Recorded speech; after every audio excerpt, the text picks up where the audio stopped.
bizim üçün məmurlar, elə icra başçılarını da o sırada mən nəzərdə tuturam.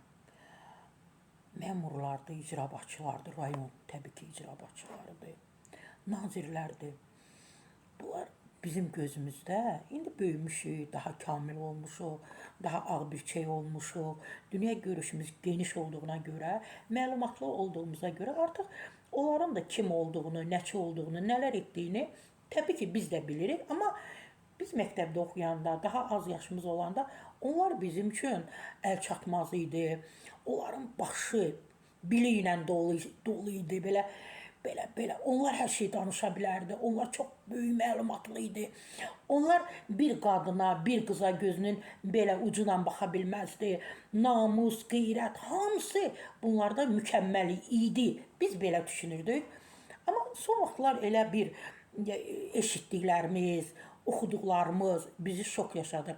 Məsəl üçün, mən bu günlərdə bir vəkilin bir açıqlamasını oxudum ki, cinsi azlıq qətlə yetirilib. Onun məhkəməsi gedəndə, təbii ki, vəkil açıqlama verdi ki, orada bir çox adamların adı hallandı ki, bu cinsi azlıqla intim münasibətdə olub çox dəfələrlə. İdmançılar olub, həkimlər olub, nə bilim, digər peşə sahibləri, o cümlədən də bir rayonun icra başçısı.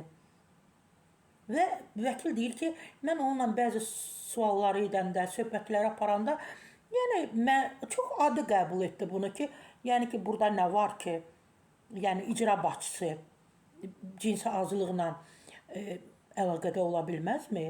Onunla, nə bilim, seks həyatı yaşaya bilməzmi? Bizim gözlədiklərimiz, bizim umacaqlarımız yoxdur. Biz onlardan daha mükəmməl nələrsə gözləyəndə gör nələrin şahidi oluruq.